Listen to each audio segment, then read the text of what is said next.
Okay, sorry about that. I figured out that whenever my phone rings, it interrupts my video. So I've put my phone on Do Not Disturb, so hopefully that'll take care of it. So going back to comprehension check 2, the first answer then would be large chunk would have a lower rate because it has less surface area. All right, letter B, performing an experiment at 15 degrees Celsius or performing the same experiment at 50 degrees Celsius. Well, 15 is the lower temperature, so it would have the lower reaction rate. And then finally, letter C, doing an acid-base reaction with a 5 molar base or doing the same reaction with a 1 molar base. Well, 1 is a lower concentration, so that would create a lower reaction rate. Okay, then we talked about collision theory.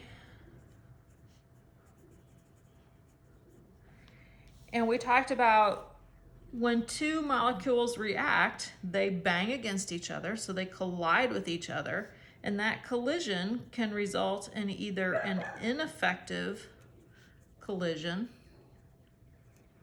or an effective collision.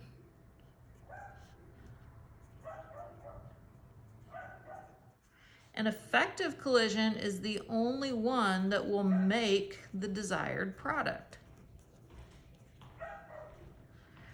Okay, so if it's an ineffective collision, the reaction isn't really taking place. And if you remember, we looked at this picture on page 458 that talked about the reaction between carbon monoxide and nitrogen dioxide. And it showed two ineffective collisions where the actual atoms colliding with each other would not produce the desired result. And then at the bottom it showed an effective collision where the oxygen from the carbon oxide actually bumped up and collided with one of the oxygens. I'm sorry, this is the carbon of the carbon monoxide, actually bumped up into one of the oxygens of the nitrogen dioxide, and when these two atoms collided, then the reaction took place. And this this oxygen atom actually then reacted and became a part of the carbon monoxide, turning it into carbon dioxide. Okay, so two ineffective reactions that did not give us the desired product. And then finally, we had an effective collision, which gave us the desired products. All right. And then the last part of this equation we talked, or this chapter from last week, we talked about the rate equation. Okay, and the rate equation tells us the rate of any reaction is equal to some constant, the reaction constant, times the concentration of A to the order of X times the concentration of B to the order of Y. All right, and if you remember this rate constant, it's called a constant, but it actually changes depending on what kind of reaction we're talking about and the concentration of the, it changes depending on what kind of reaction we're talking about. And the units also vary. Okay, the units are always 1 over some kind of molarity times second, but this power on the molarity can change and can vary. Okay, the power on the molarity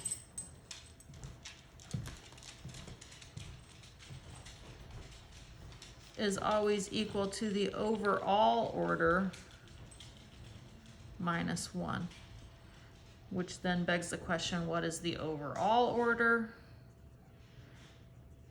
And we determine the overall order by adding the individual orders. Okay. So let's look at a real life example of this. Comprehension check number 3. We were told that a chemical reaction has 2 reactants. Okay, so it has A and B. Those are our 2 reactants. The order of the reaction with respect to the first is 1. Okay, so the order on A is 1, and the overall order is 1.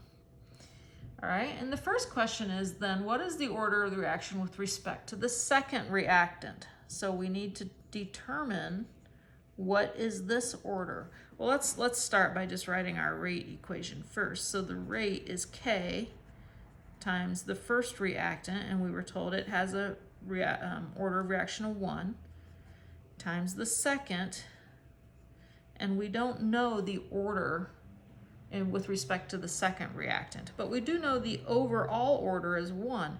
So if I add my individual orders, 1 plus x, that equals the overall order, which is 1. Therefore, x must equal 0. Okay, so now I can rewrite my rate equation as rate equals K, A, and anything to the first power is itself, so this is just the concentration of A, times B to the 0. Well, if you remember from algebra, anything raised to the power of 0 equals 1. Okay? So I can simplify this even further by saying the rate is equal to the rate constant times the concentration of A, and then this just equals 1. So I don't even need to write it in. Okay? So that's the letter, well, actually we did more there than we even needed to do. So the order of the reaction with respect to the second reactant then is 0. And letter B says, what are the units on the rate constant? Well, remember, the units are always 1 over molarity to some power times seconds. Well, what is my power on molarity?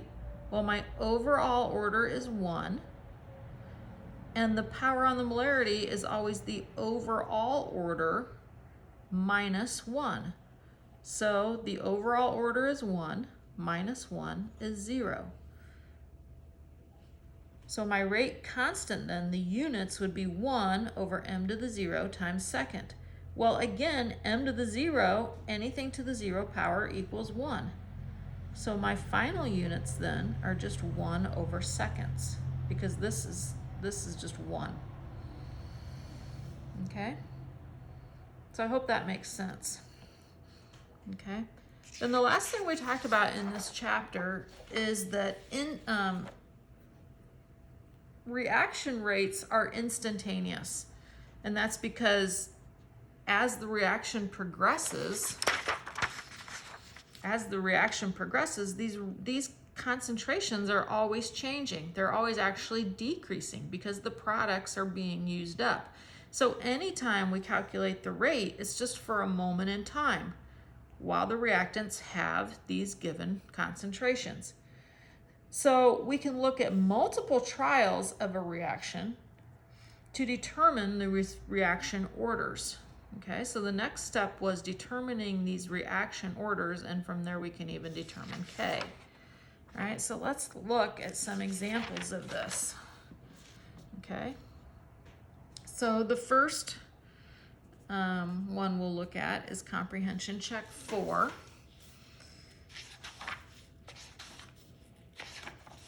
All right, and on comprehension check 4, I was given the following equation. Just write it down here quick.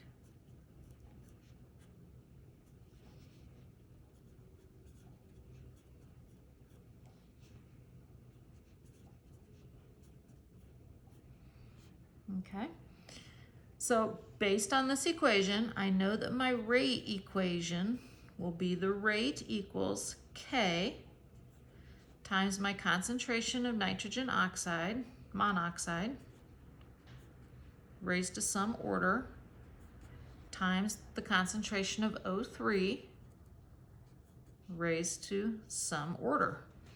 Okay, so right now we have 3 unknowns, K, X, and Y. However, they give us 3 different trials of this, and I'm not going to write down all the data, but they give us 3 different trials, and from these trials we can solve for X and Y. Once we know x and y, we can then solve for k. So let's work on solving for x and y first. Okay, now remember, the way to do this is we need to find two trials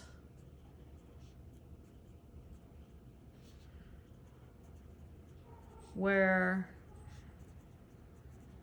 the concentration of one reactant is the same. Okay? And then we need to divide one trial by the second trial. Or I shouldn't say the second, I should just say by another trial. And here we always want to put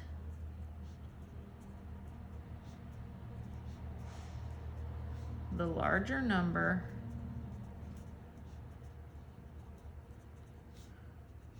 first. Okay, so what do I mean by this? So let's look at our three trials. I'm on page 466. I hope you're following along. They give three trials at the bottom of the page. And I notice that in trial 1 and in trial 2, the values for nitrogen monoxide are identical, 0.0010. So I'm going to use trial 1 and 2. Then I need to know which one I need to write down first. Maybe I should move the book in front here. I hope you can see my book and see where you're following along. So I'm looking at trials 1 and 2. I see that my nitrogen monoxide, these values are identical. So I'm going to use trial 1 and 2. Then to decide which one to write down first, I look at the second column and I see that this 0.0020 is larger than 0.0010. So I'm going to write the larger one down first. So I'm going to use trial 1 and 2, but I'm going to write them in the order of trial 2, then trial 1. Okay, so trial 2,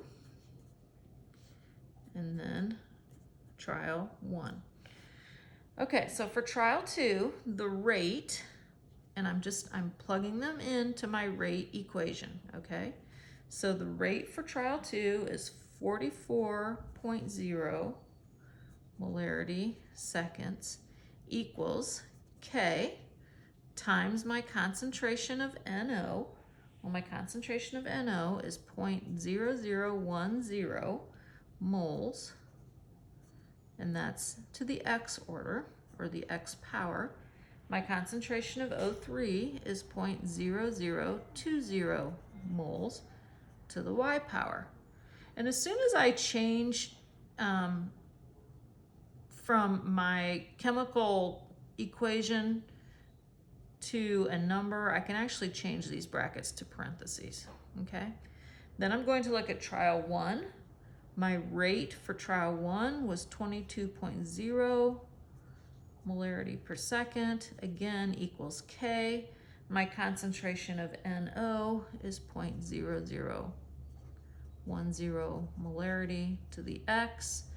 My concentration of O3 is 0.0010 molarity to the Y. Okay, so I wrote them both down. Now I'm going to divide both sides of my equation. Okay, so I'm just going to put a division line here. I'm going to divide one equation by the other equation, and when I do that, you'll see that lots of things cancel out, which is exactly what I want. My units here cancel out with each other. My K cancels out. This whole term, or not term, this whole factor cancels out because it's the same on the top and the bottom. Okay, so what I'm left with then is 44.0 over 22.0 equals, and the only thing I have left on this side is 0.0020 mole to the Y, molarity to the Y, over 0.0010 molarity to the Y. All right, and if you remember from algebra, this is 44.0 over 22.0. when I have two things raised to the same power, I can combine that.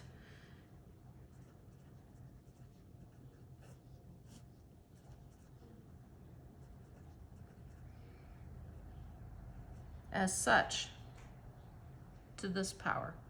Okay, now you can see my units here cancel out. All right, now let's divide 44 by 22. Well, that's obviously 2.00. And then this side, when I divide this, is 2.0 to the y. Okay, so what must y be for 2.0 to equal 2.00? Well, y must equal 1. 2 to the first power equals 2. That's the only possible answer. Okay, so I figured out that y equals 1. Okay, so now I need to move on and try to figure out what x is. Well, to figure out what x is, I want this term to cancel out. So I look in my trials for two trials where the O3 will cancel out, and that will happen in trial 1 using trial 1 and trial 3 because these are the same number. So when we do the division, they will cancel each other out. Again, then I look at 1 and 3 for my other reactant, and I want to write the one with the larger value on top. So I want to start with trial 3. Okay, so I'm going to do the same process. Did I just bump my, okay, we're still good. I'm going to do the same process. Trial 3, trial 1, okay, and in trial 3, I have a rate of 44.0 molarity per second times 0.0020 molarity to the x, 0.0010 molarity. And actually, I could put to the y, or I know now that y equals 1. All right, my trial 1, I have 2.0 molarity per second equals 0.0010 molarity to the x, and again 0.0010 molarity to the 1. All right, now I'm going to divide one equation by the other equation, which is totally legal. In algebra, I can start canceling everything out. Well, now you'll see this factor cancels out, which we want. Okay, so I end up with 44.0 over 22.0. I'm sorry, I just noticed I neglected to put my k in there, but it doesn't really matter because that will also cancel out. And then on this side, I know I can combine this into one fraction since they're both raised to the same power. I end up with 0.0020, 0.0010, both raised to the x. Now I just do my division. Again, I end up with 2.00 on this side equals 2.0 to the x. And again, the only way to make this statement true is if x equals 1. Okay? So in this case, x and y both equal 1. So I can rewrite my rate equation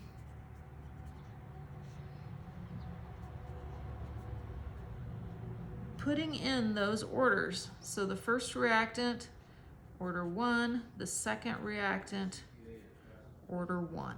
Okay, and to make this even simpler, anything to the 1 is just itself. So I don't even need to write the order. And this is my new rate equation. So I've gone from here, where my x and y were unknown, to here. So now all I have is one unknown. All I have left is k. So I can use any of my trials to solve for k. So to make things easy, let's just use trial 1. Okay, so in trial 1, I know the rate is 22.0 molarity per second, and that equals k times my concentration of nitrogen monoxide, which is 0.0010 mole, times my concentration of O3, which is 0.0010 mole, okay? So if I divide both sides of my equation by this,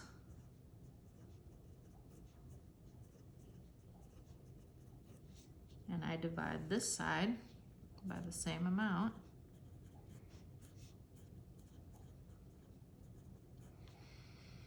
what you'll see is over here, these all cancel out, so I'm left with K by itself, which is what I want. So K equals 22.0 molarity per second over 0.0010 molarity times 0.0010 molarity. Let's look at our units a little bit. This molarity here will cancel out one of these, okay? So then if I do the math in my calculator, I end up with 22 million. And my unit then is 1 over seconds. And there's 1 m left down here. Okay? So now I can rewrite my entire rate equation as the rate equals 22 million 1 over seconds molarity times the concentration of nitrogen monoxide times the concentration of O3. Okay, so we started this problem originally with 3 unknowns, K, X, and Y. We solved for, in this case, Y first, then we solved for X, then we solved for K, and then I just took my original equation here and I wrote in all what I had solved for, my value for K, my value for X, and my value for Y. And this is my final answer then. Okay. We'll go through one more of these. Comprehension check 5.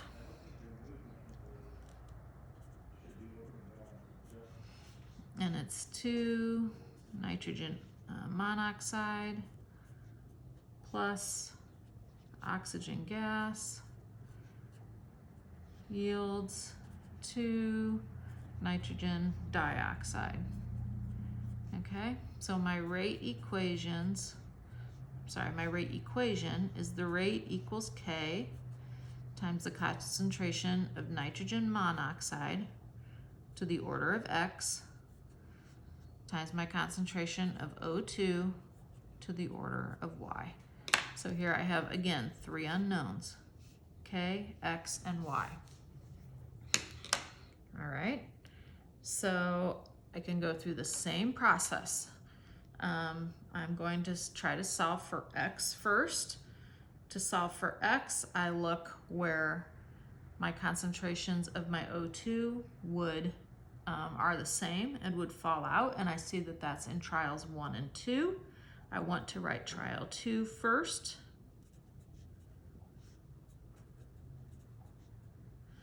Okay, so in trial 2, I have the rate is 0.000712 molarity per second equals my concentration of nitrogen monoxide is 0.0100 molarity to the X times 0.00100 molarity to the Y. Lots of zeros in these numbers. And in trial 1, I have 0.000178 molarity per second equals 0.00500 molarity to the X times 0.00100 molarity to the Y. I want to divide one by the other, which I'm allowed to do in algebra. I can see all of these things canceling out. Oh, I keep forgetting to write K in here. I'm sorry. My K cancels out as well. And I'm left with 0.00712 over 0.000178 equals 0.0100 molarity over 0.00500 molarity, all raised to the x. Okay, when I divide these two, I end up with 4, and when I divide this, I end up with 2 to the x. Well, the only value for x that will make this true is 2, so therefore x must equal 2. So we've just determined one of our unknown. We still have 2 left. Okay, so now I want to solve for y. So to do that, I want to look for 2 trials where this factor will cancel out. So I need to look for 2 trials where my concentration of nitrogen monoxide are equal. And if I look, that's trials 2 and 3. Again, I want to write then the one with the bigger value of the oxygen gas on top, so that would be trial 3. So I want to write trial 3, then trial 2. So in trial 3, if I write out my rate equation, it's 0.01424 molarity per second equals K times my concentrations. Here I have 0.0100 molarity to the x, 0.00200 molarity to the y. Trial 2, 0.000712 molarity per second equals K times 0.0100 molarity to the x times 0.00100 molarity to the y. Divide both sides. I see all these things cancel out. Now this concentration cancels out, which I wanted. So I end up with 0.001424 divided 0.000712 equals 0.00200 molarity over 0.00100 molarity, all raised to the y. When I divide this out, I see that the answer here is 2. And then on this side, I also get 2 raised to the y. Well, the only value for y that will make this a true statement is if y equals 1. So now I've solved for both of my orders. And the only thing left is to solve for k. And to solve for k, I can choose any of my trials. Again, I'll just look at trial 1. Okay? In trial 1, the rate is 0.000178 molarity per second. That equals then K times the concentration of nitrogen oxide, which is 0.00500 molarity, to the second order, times my concentration of the O2 gas, which is 0.00100 molarity, to the first power. And since it's to the first power, I don't even need to write the 1. I can write the 1, but I don't need to, because anything to the first power is itself. All right, so now I just need to solve this for K. So K then, I'm going to divide both sides by these 2 factors. Okay, so then K would be 0.000178 molarity per second divided by this first factor, 0.00500 molarity squared, times the second factor, 0.00100 molarity. Okay, and if I solve for K then, I get 7,120. And my units are 1 over, well, this molarity would cancel this molarity, so I would be left with seconds times molarity squared. Because remember, when this factor is squared, not only do I square the number, but I also square the unit. Okay? So then in the end, my rate is 7,121 over seconds times molarity squared times my concentration of nitrogen monoxide to the second order times my concentration of oxide O2 to the first order. And I can either put this 1 or I can just leave it off. All right, and that's my final answer. So it's a lot of work. This is all one problem. When you're taking your test, please make sure to show your work. Because if you get off anywhere in this, everything past the point where you make an error will be impacted. But if I can see where you made the error and still follow your work, then you'll get a lot of partial credit. So problems like this on the test, show your work, and they will be worth several points. So it's not an all or nothing. Okay, that's all with the review material. Next video, I will start in on the new material.